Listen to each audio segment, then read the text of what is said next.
안녕하십니까. 심리대 LBC 소장 임철웅입니다. 오늘은 이 네 사람, 마지막 회에서 이 네 사람이 얽힌 장면이 언제죠? 마지막 남자들이 이제 선택을 하는 데이트 장면이었죠.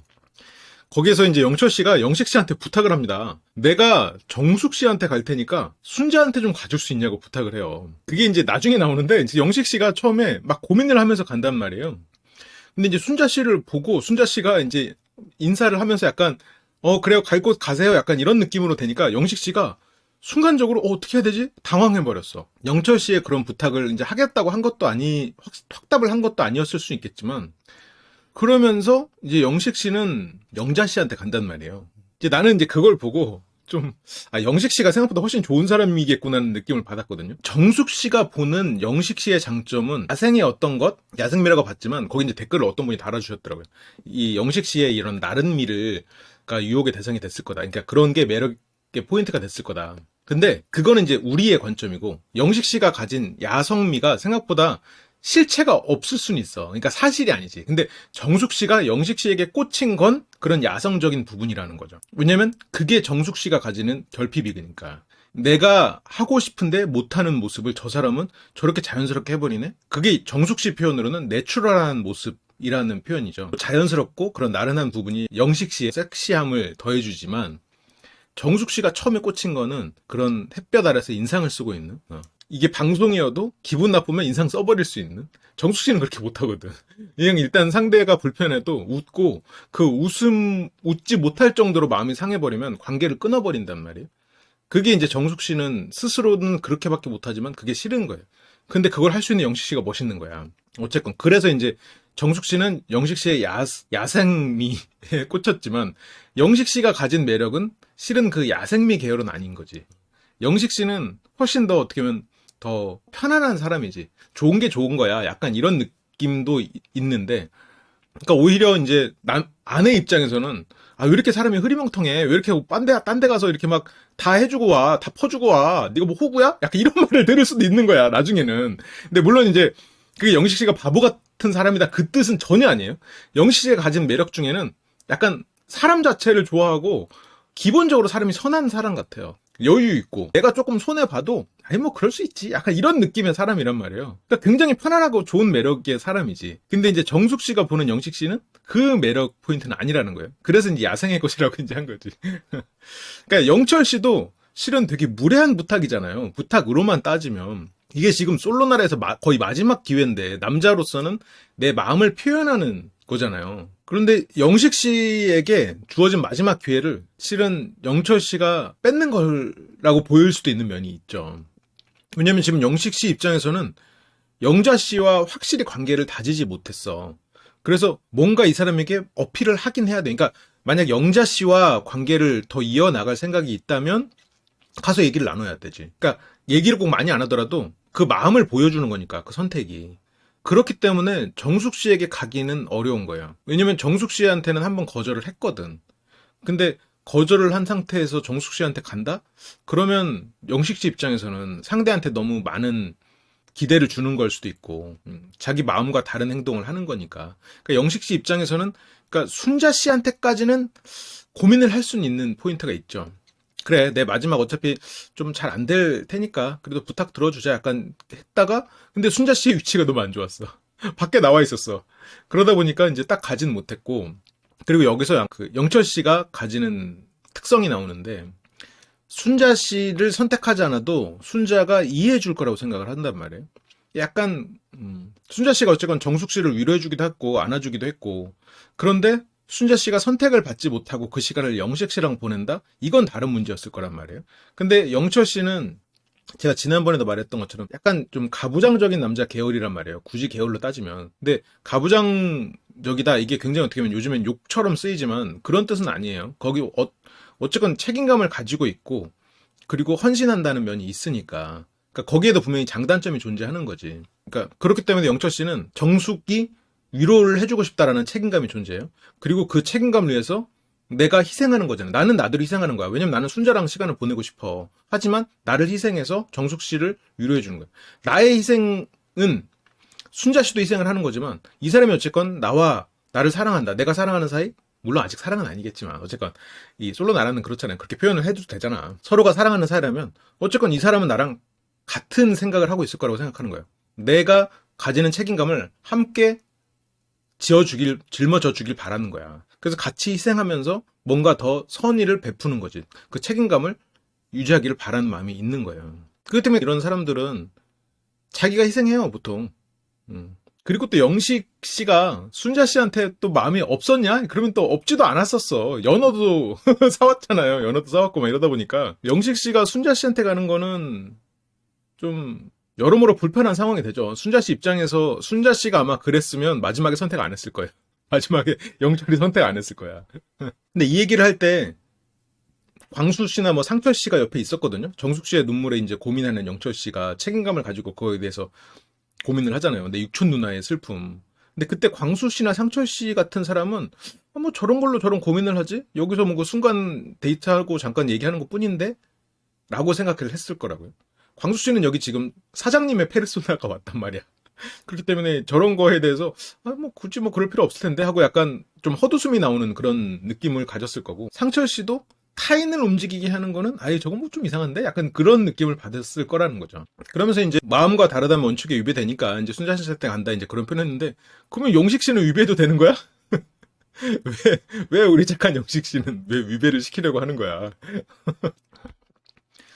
이런 걸 보면 이제 전에 영식 씨가 막 여자친구한테 막 이것저것 퍼줬다 막 이런 얘기를 하는 걸 보면 영식 씨는 다른 사람의 부탁을 거절을 잘 못하는 것 같아요. 그러니까 처음에 정숙 씨가 봤던 영식 씨의 장점은 실은 잘못 본 거지. 그래도 영식 씨는 충분히 좋은 사람인데 정숙 씨가 영식 씨한테 꽂힌 부분과 영식 씨의 본질은 많이 다른 거야. 그러니까 약간 영식 씨가 좀 자유로운 영혼인 것 같긴 해요. 자유로운 영혼인데 그거에 비해서 인간 관계에 있어서는 그냥 상대가 해달라는 거를 해주고 그냥 아유 좋은 게 좋은 거지, 약간 이런 느낌의 사람이야.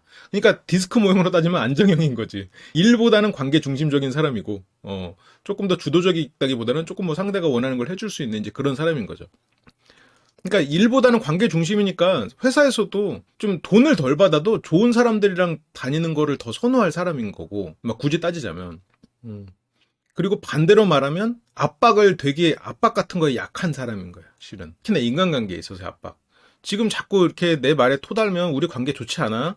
자꾸 이런 식이면 내가 계속 갈굴 거야? 이렇게 하는 거에 있어서 예를 들어서 뭐 상철 씨 같은 경우에는, 상철 씨는 뭐 거절을 싫어한다고 표현하지만 상철 씨 같은 경우에는 그런 경우에는 이렇게 압박받고 나중에 데이터로 내밀 사람이거든.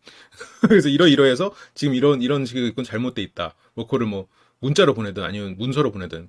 근데 영식 씨는 그러면서 이제 그냥 상대의 말을 따라가는 사람이라는 거죠. 이게 장단점이 있어요. 그러니까 되게 차이가 있는 거지. 이게 그러니까 영식 씨가 그런 면에서는 되게 좋은 사람이에요. 이런 사람 선호하는 여성들 되게 많을걸요? 이런 성격을. 사람을 좋아해도 어쨌건 내가 좀 뭐 약간 압박까지는 아니어도 뭐 부탁하면은 못 이기는 척 항상 들어주고, 그렇다고 이 사람이 막 주눅 들어있고 막 어눌하고 그런 사람도 아니고 나름의 그 센스가 있고 한마디 한마디가 웃기기도 하고 그런 즐거움도 주는 사람이라면 실은 그런 면에서는 되게 매력적인 사람인데, 이게 이 솔로 나라에서 그런 게 잘 빛을 못 봤어. 그런 게 좀 아쉬워. 그리고 이게 처음에 정숙 씨가 꽂힌 면과 실제 영식 씨의 내면이 되게 다른 방향의 매력이기 때문에 그런 부분에 있어서도 한편으로는 영식 씨의 이런 매력을 알아보기가 좀 어려웠을 수는 있을 것 같아요. 그러면서 정숙 씨가 이제 어이없게도 고독 정식을 먹으면서 맛있어서 어이가 없다 이런 얘기를 하는데 진짜 맛있나 봐요. 그리고 어떤 요리보다 가장 신경을 써야 되는 요리겠죠? 아무래도 정숙 씨가 이런 고독 정식, 고독이라는 단어를 매칭을 시켜보니까 이게 정숙 씨가 이성을 만나기가, 아무나 만나기가 또 어려운 부분들이 있을 거라고 그냥 좀 유추해 볼 수 있는 포인트가, 외모적인 그런 바람이 있을 수도 있지만 한편으로는 정숙 씨는 이건 또 그냥 제 소설인데 책 읽는 걸 좋아하는 걸로 보이거든요. 뭔가 말을 할 때 인용할 때도 책에 대한 문구를 인용할 때도 있고, 광수 씨가 책을 썼다는 얘기에서도 말을 끊고 질문할 정도로 책을 좋아하는, 그런 면에서 다른 사람이랑 대화를 할 때 그 상대의 지적 수준을 실은 많이 볼 것 같아요. 근데 지금 여기 솔로날에서는 정숙 씨가 조급하기 때문에 그런 부분을 드러내지 않았어, 전혀. 그래서 한편으로는 정숙 씨가 그런 부분, 취미생활의 독서나 이런 부분에서 얘기할 수 있고 그렇게 깊이 있는 대화를 할 수 있는 사람이라면 정숙 씨의 매력에 빠졌을 거예요. 그걸 좋아하는 사람이라면 서로가 대화가 통하고 이러니까. 그런데 정숙 씨조차도 그거를 이렇게 말하지 못했지. 왜냐면 뭐 취미 얘기도 하고 책 얘기도 하고 그럴 여유가 없었으니까. 너무 막 이렇게 다들 막 커플 되는 분위기고 이렇게 하면서 어떻게 보면 막 쫓겨다녔지, 한편으로는. 그러니까 남자를 너무 특별한 존재라고 생각하면서도 또 한편으로는 대화를 해보면 아, 이 사람은 약간 너무 이렇게 내가 좋아하는 부분에 있어서 아는 게 없네? 약간 이렇게 하면서 또 실망하는 그런 일을 꽤 겪었을 것도 같아. 그러다 보니까 이제 연애를 한다 하더라도 외로웠을 수 있고, 대화가 안 통하니까. 그리고 대화를 안 통해도 항상 좀 정숙 씨는 막 이렇게 상대를 막 이끌고 싫은 거 싫다고 말 못하고 이러니까 또 끌려다니고 그러면서 또 아, 저 사람이 뭐 이렇게 좀 별론데 자꾸 내가 이렇게 끌려다니네? 그럼 그게 어떻게 돼? 결국 그 사람은 나쁜 사람이 되잖아. 나쁜 남자 만난 거밖에 안 되거든요. 그런 일들이 벌어지지 않았을까. 근데 또 나쁜 남자를 만나는 거는 정숙 씨의 선택도 일부 있어요. 그러니까 영식 씨를 보면 영식 씨는 진짜 나쁜 남자 계열이 아니야. 진짜 좋은 사람이야. 되게 선한 사람이야. 그런데 정숙 씨가 영식이한테 꽂힌 건 물론 약간의 오해가 있지만 영식 씨의 그런 야생의 매력이란 말이야. 그러면 그 야생의 매력을 가진 사람들은 뭐 굳이 따지면 나쁜 남자 계열일 가능성이 있지. 물론 이거는 뭐 100%라는 거 아니에요. 그냥 한번 그냥 소설을 써보는 거예요. 그냥 정숙님이 이제 앞으로 더 좋은 사람을 만나려면 어떻게 해야 될까라는 생각을 이런저런 생각을 해보다가 또 고독정식 뭐 드시는 걸 보면서 이런 생각이 나더라고요. 그래서 이제 뭐 영철 씨랑 순자 씨가 데이트하는데 와서 앉아. 그런 것도 어떻게 보면 순자 씨 입장에서는 또 배려기도 하고 뭐 언니를 챙긴다는 뭐 그런 생각도 있겠죠. 같이 앉아가지고 정숙 씨가 서울에 있었다가 여기 나왔으면 달라졌을까? 서울에 올라간다고 달라질까? 약간 그러면서 이런 장거리를 너무 이렇게 꽂혀서 생각을 하는데 실은 장거리 자체가 문제였다기보다는 그 장거리에 대한 논의를 협의하지 않고 다음 날로 넘겼다는 게 문제긴 하죠. 그러니까 그 자리에서 내가 막 공격적이지 않게 그걸 바라나요? 이 부분 이렇게 해결할 수 있는데 라고 얘기를 했으면 상대가 핑계라고 하더라도 장거리를 핑계로 나를 끊어내려고 한다 하더라도 나의 그런 태도를 보고 이 사람이 나를 달리 볼 수도 있는 거야. 그러면서 실은 정숙 씨의 장점인 그런 지식적인 측면, 그러니까 직업적인 지식 말고 책도 좋아하고 그런 부분에 있어서 깊이가 있는 생각을 하시는 분일 테니까 그런 부분들에 대한 얘기를 하고 어필이 된다면 실은 정숙 씨는 굉장히 경쟁력이 있는 사람일 거예요. 모든 사람에게 경쟁력이 있진 않겠지. 근데 이제 그런 경쟁력을 가질 수 있는 사람도 있을 텐데 그런 것들이 이제 너무 어필이 안 됐다는 게 그게 좀 아쉽더라고요. 그러면서 이제 영철 씨가 영식님하고 똑같이 생긴 분으로 소개해줄게. 약간 부산 느낌. 부산에 항상 그 풀코스가 있잖아. 풀코스라고 해서 가보면 횟집을 가는데 내가 그냥 혼자 왔어도 이렇게 먹었을 것 같아. 약간 그런 느낌. 우리 군대에도 내 후임 중에 부산 친구가 있었는데, 나는 그 친구만 그런 줄 알았더니, 그 부산 풀코스에 대한 그런 얘기가 많더라고요. 말로는 있는데, 이렇게 딱히 실체가 없다? 뭐 이런 얘기도 있고. 아무튼 제가 잘 몰라서 그런 걸 수도 있습니다. 그 친구가 저에게 보여준 게 이제 그게 다여서, 그리고 제가 이제 포항에서는 좀 오래 있었는데 부산에 갈 일은 많지 않아가지고 제가 잘 모르는 걸 수도 있어요. 제보 바랍니다. 그러면서 이제 얘기가 마무리가 되는데 이제 정숙 씨는 그 영식 씨의 반응, 빵 터지는 그런 반응도 더 좋아졌다.